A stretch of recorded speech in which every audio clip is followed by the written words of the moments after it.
Bismillahirrahmanirrahim. Assalamu alaikum and welcome all students on behalf of Oriental College of Science and Commerce Attak. My name is Muhammad Mujahid Riaz.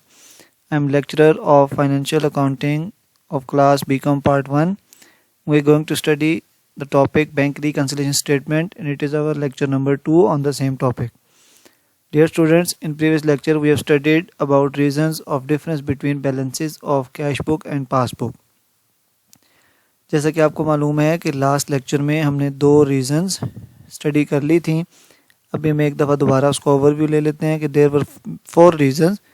First was unpresented cheques, second was unclear cheques, and third and fourth we have to study today income gain direct collection entered in the passbook but not in the cash book, and expenses losses और direct payment entered in the passbook but not in cash book. In previous lecture we have studied unpresented checks and uncleared checks.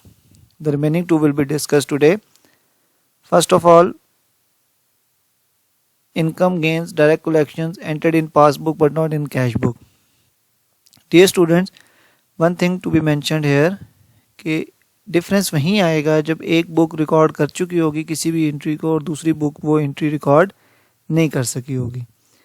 अगर दोनों books में entries pass हो जाएं at the same time in the same month तो फिर तो difference आएगा ही नहीं. अभी जिस तरह हमारे ऊपर रीज़न लिखी हुई है कि अगर इनकम्स हों, कोई पैसा हमारे पास आए या किसी जगह से डायरेक्ट पैसे हमारे अकाउंट में जमा हो जाएं जो कि पासबुक में एंट्री हो चुकी हो और हम उसकी एंट्री ना कर सकें.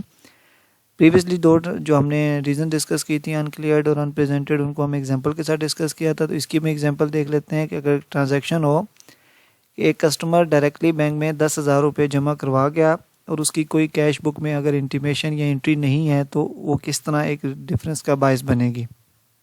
ये बात सबको पता है कि बैंक में पेमेंट कोई भी जमा करवा के जा सकता है, यानी इसमें कोई बाइंडिंग नहीं होती. कोई कस्टमर हमें पेमेंट देने के बजाय डायरेक्ट अगर बैंक में पेमेंट जमा करवा जाता है तो ज़ाहिर बात है अगर वो हमें इन्फॉर्म नहीं करेगा तो हम उसकी एंट्री तब तक पास नहीं कर सकते, या हम तब उसकी एंट्री पास करेंगे जब हम उसकी बैंक स्टेटमेंट देखेंगे अपने बैंक अकाउंट की कि फ़लाँ जगह पे फ़लाँ डेट को एंट्री आई हुई है और हमें उसका इल्म नहीं है. लेट्स से अभी ये केस डिस्कस करते हैं कि अगर कोई क्लाइंट 10,000 रुपये डायरेक्ट बैंक में अगर जमा करवाए तो वो किस तरह रीज़न का डिफरेंस का बायस बनेगा. उसी तरह एक तरफ हम कैश बुक बना लेंगे और एक साइड पे पासबुक बना लेंगे. Opening balance, just to understand the difference, हम ओपनिंग बैलेंस सेम कर देते हैं कि अगर मंथ के स्टार्ट में दोनों बुक्स का बैलेंस 1,50,000 रुपये हो और एक ही ट्रांजैक्शन है कि कस्टमर बैंक में डायरेक्ट पैसे जमा करवा गया है, तो जो कैश बुक का बैलेंस डेबिट है तो पासबुक का क्या होता है, ये बात पिछले लेक्चर में हो गई थी, अपोजिट होगा क्रेडिट बैलेंस. तो बैंक हमारे अकाउंट में और पेमेंट जमा करेगा, यानी और अमाउंट क्रेडिट करेगा 10,000 रुपये. तो इस सूरत में जो बैंक का टोटल हो जाएगा, अगर मंथ में एक ही एंट्री को हम डिस्कस करें तो 1,60,000 रुपये, और बैलेंस कितना शो होगा बैंक में, यस 1,60,000. बट अगर ये चीज़ कैश बुक में रिकॉर्ड नहीं हुई हुई है तो कैश बुक कितना बैलेंस शो करेगी, यस 1,50,000. सो ये हम जो एक ट्रांजैक्शन है इसकी वजह से हमारी दोनों बुक्स का जो बैलेंस है वो क्या कर गया है, डिफ़र कर गया है. इसी वजह से फिर हमें इसको रिकन्सिलेशन में लेकर जाना पड़ेगा. समझ गए आप.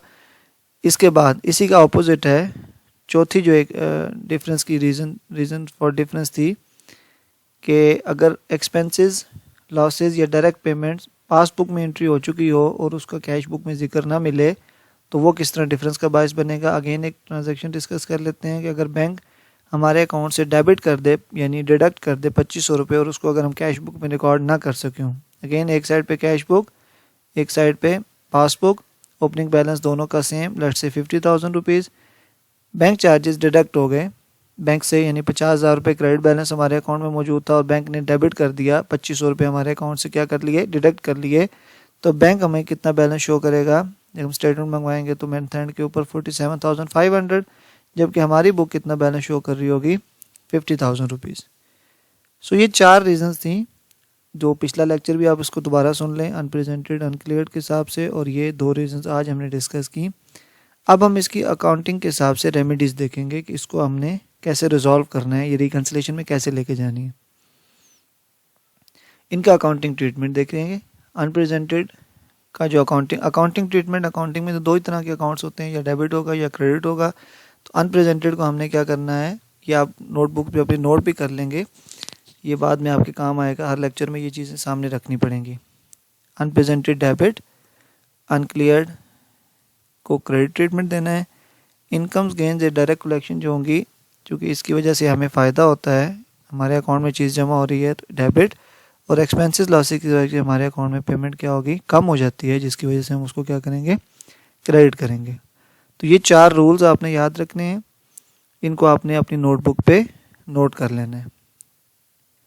दोबारा डिस्कस कर लेते हैं। अनप्रेजेंटेड की ट्रीटमेंट डेबिट होगी, अनक्लियर्ड की ट्रीटमेंट क्रेडिट होगी। इनकम गेन या कोई डायरेक्ट बेनिफिट हमें मिल रहा है हमारे अकाउंट में जिसका हमें इल्म नहीं है, तो हम उसको अपनी कैश बुक में या रिकन्सिलेशन में डेबिट करेंगे। और एक्सपेंसेस लॉसेज, और अगर डायरेक्ट पेमेंट का हमारे पास कोई ऐसा कैश बुक में इल्म नहीं है जिसका, उसको हम अपने पास क्या करेंगे, रिकन्सिलेशन में क्रेडिट करेंगे। ये जो हमने पिछली स्टेटमेंट देखी, ये जो अकाउंटिंग ट्रीटमेंट है, इसको भी आपने नोट करना है। अभी स्क्रीन आपके सामने आएगी, ये भी आपने अपनी नोटबुक्स पे नोट कर लेना है।